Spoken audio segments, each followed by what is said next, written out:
anak-anak semuanya, silakan duduk. Salam bahagia Bapak dan Ibu guru hebat. Saya Iwayan Arya Aryana, guru di SD Negeri 4 Pupuan. Kemajuan teknologi yang begitu besar membawa kita ke arah dunia yang semakin maju dan berkembang, di mana kita harus mampu beradaptasi dan selalu tanggap terhadap perubahan. Nah, salah satunya perubahan di bidang pendidikan. Pembelajaran atau belajar tidak hanya diperoleh dalam satu waktu, namun pembelajaran diperoleh melalui berbagai cara dengan mengoptimalkan panca indera yang dimiliki oleh setiap individu.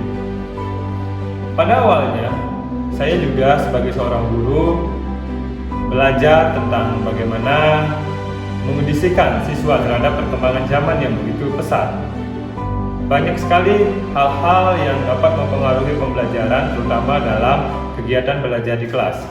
Baiklah anak-anak semuanya, kembali lagi belajar bersama Bapak. Jadi hari ini kita akan belajar terkait dengan norma dalam kehidupan di masyarakat. Nah anak-anak semua, jadi pada pertemuan sebelumnya anak-anak sudah memahami tentang arti pentingnya Pancasila sebagai dasar negara ya. Jadi terkait dengan itu kita akan belajar tentang norma-norma di dalam kehidupan bermasyarakat. Pada awalnya banyak masalah yang saya hadapi di kelas, salah satunya siswa sulit untuk berkonsentrasi.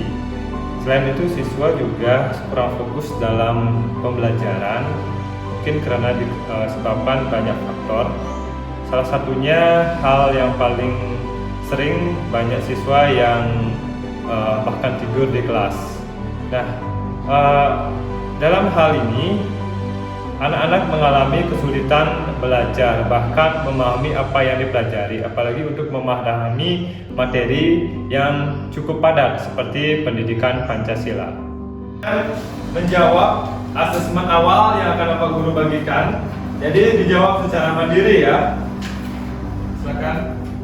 Pada awal pembelajaran, saya memberikan asesmen awal kepada peserta didik. Asesmen awal ini berfungsi memberikan informasi kepada saya sebagai seorang guru atau sebagai seorang pendidik untuk bisa memetakan dan menyesuaikan pengajaran atau materi serta proyek yang akan saya berikan nantinya kepada peserta didik. Asesmen awal juga memungkinkan mereka untuk menyesuaikan metode pembelajaran, materi, dan tingkat kesulitan untuk memenuhi kebutuhan mereka secara lebih efektif. Asesmen awal membantu saya dalam menetapkan tujuan pembelajaran yang realistis dan sesuai dengan tingkat pemahaman dan keterampilan siswa serta merancang pendekatan yang digunakan. Berdasarkan hasil yang saya peroleh, saya bisa mengetahui psikologis, emosi, dan sosial dari peserta didik. Pembelajaran diferensiasi dapat dilakukan secara holistik, yaitu dapat memadukan diferensiasi konten, kodiferensiasi produk, serta diferensiasi proses dalam sebuah satu pembelajaran secara menyeluruh. Baiklah anak-anak semua, jadi setelah tadi anak-anak menyampaikan beberapa jenis norma dalam kehidupan masyarakat, Bapak Guru meminta anak-anak untuk memilih salah satu norma yang ingin anak-anak pelajari. Nah, pilihan itu bisa anak-anak tulis di kertas ini, terus diberikan nanti penjelasan mengapa anak-anak ingin memilih norma tersebut. Kalau sudah anak-anak selesai memilih, anak-anak bisa tempelkan pada papan yang ada di depan. Ya anak-anak ya, jadi anak-anak nanti silakan pilih norma yang ingin anak-anak pelajari, terus tempelkan di depan. Ingat isi alasan mengapa anak-anak ingin mempelajari norma tersebut. Bisa dipahami? Pada pembelajaran berdiferensiasi konten, menitik beratkan pada apa yang perlu diajarkan pada murid atau pada konten atau materi yang ingin ditentukan sendiri oleh peserta didik. Ya, bisa lanjutkan ke lain.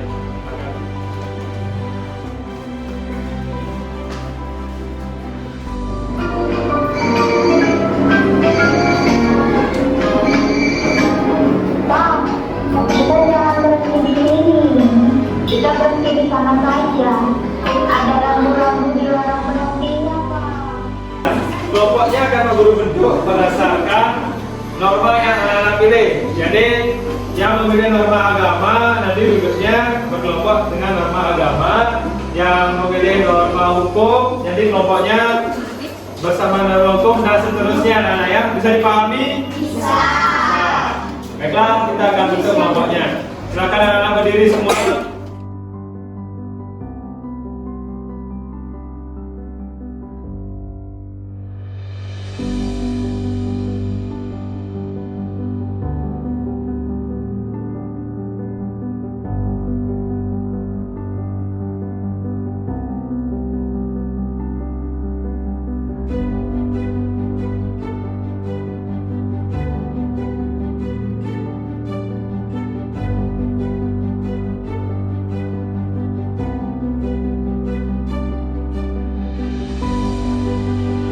Apa penerapan norma agama di sekolah? Bacaan saat mau hari raya salah satunya belajar. Apakah ada yang saya? Terima kasih. Silakan anak-anak semuanya.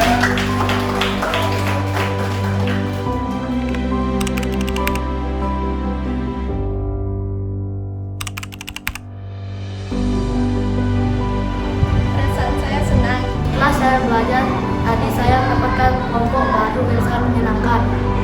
Saya merasa sangat senang bisa belajar bersama guru. Saya sangat senang belajar karena pelajarannya sangat menarik. Saya dapat memilih pelajaran yang saya minati. Hal yang saya menarik dari saya pelajari tadi membuat peta konsep tentang norma hukum. Saya dapat memilih materi yang saya sukai. Hal yang menarik saat saya pelajari itu bisa membuat kerja kelompok berupa peta konsep bersama teman-teman. Saya bisa memilih materi yang saya sukai untuk belajar. Saya bisa menonton video dan juga saya bisa memilih mata pelajaran yang saya sukai.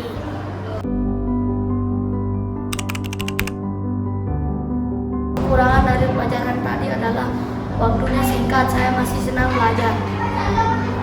Karena waktunya singkat, padahal saya masih senang untuk belajar. Sangat singkat, padahal saya sangat ingin belajar